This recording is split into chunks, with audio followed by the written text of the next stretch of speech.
What time is it? It's story time. What time is it? It's story time. Relax a bit and ease your mind. With books in hand, we'll take a flight and dive into a world so bright. Gather around, it's story time. Stories await. You will find. Turn the pages and let's begin. Adventure's calling, so let's jump in. And remember, if you haven't already done so, hit that like and subscribe button for more stories. Today, we're going to read The True Story of the Three Little Pigs by A. Wolfe, as told to Jon Scieszka, illustrated by Lane Smith. Everybody knows the story of the Three Little Pigs, or at least they think they do. But I'll let you in on a little secret. Nobody knows the real story because nobody has ever heard my side of the story. I'm the wolf, Alexander T. Wolfe. You can call me Al. I don't know how this whole big bad wolf thing started, but it's all wrong. Maybe it's because of our diet. Hey, it's not my fault wolves eat cute little animals like bunnies and sheep and pigs. That's just the way we are. If cheeseburgers were cute, folks would probably think you were big and bad too. But like I was saying, the whole big bad wolf thing is all wrong. The real story is about a sneeze and a cup of sugar. This is the real story. Way back in Once Upon a Time, I was making a birthday cake for my dear old granny. I had a terrible sneezing cold. I ran out of sugar. So I walked down the street to ask my neighbor for a cup of sugar. Now this neighbor was a pig, and he wasn't too bright either. He had built his whole house out of straw. Can you believe it? I mean, who in his right mind would build a house of straw? So of course, the minute I knocked on the door, it fell right in. I didn't want to just walk into someone else's house, so I called, little pig, are you in?" No answer. I was just about to go home without the cup of sugar for my dear old granny's birthday cake. That's when my nose started to itch. I felt a sneeze coming on. Well, I huffed, and I snuffed, and I sneezed a great sneeze. And you know what? That whole darn straw house fell down. And right in the middle of the pile of straw was the first little pig, dead as a doornail. He had been home the whole time.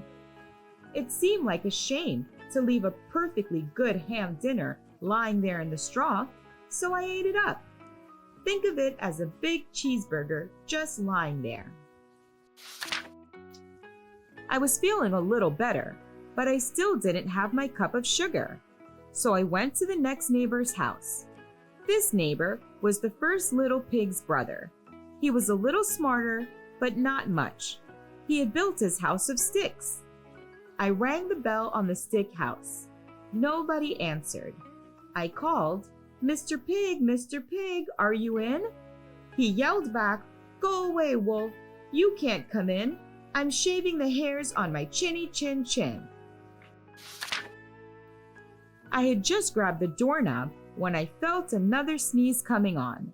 I huffed and I snuffed, and I tried to cover my mouth, but I sneezed a great sneeze. And you're not going to believe it, but this guy's house fell down just like his brother's.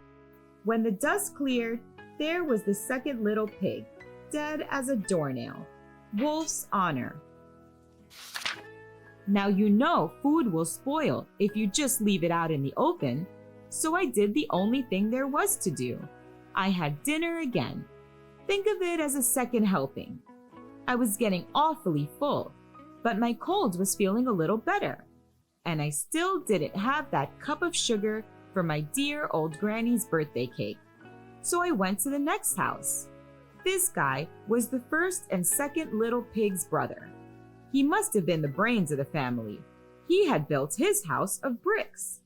I knocked on the brick house. No answer. I called, Mr. Pig, are you in? And do you know what that rude little porker answered? Get out of here, Wolf. Don't bother me again. Talk about impolite. He probably had a whole sack full of sugar, and he wouldn't give me even one little cup for my dear sweet old granny's birthday cake. What a pig! I was just about to go home and maybe make a nice birthday card instead of a cake when I felt my cold coming on.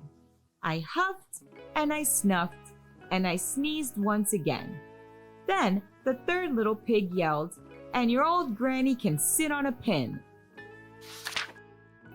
Now, I'm usually a pretty calm fellow, but when somebody talks about my granny like that, I go a little crazy.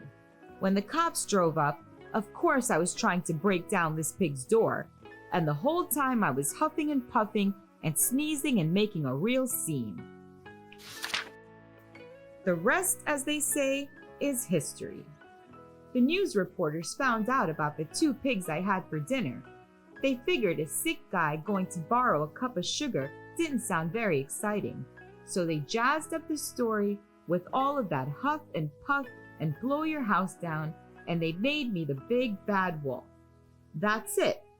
The real story. I was framed. But maybe you could loan me a cup of sugar? The end.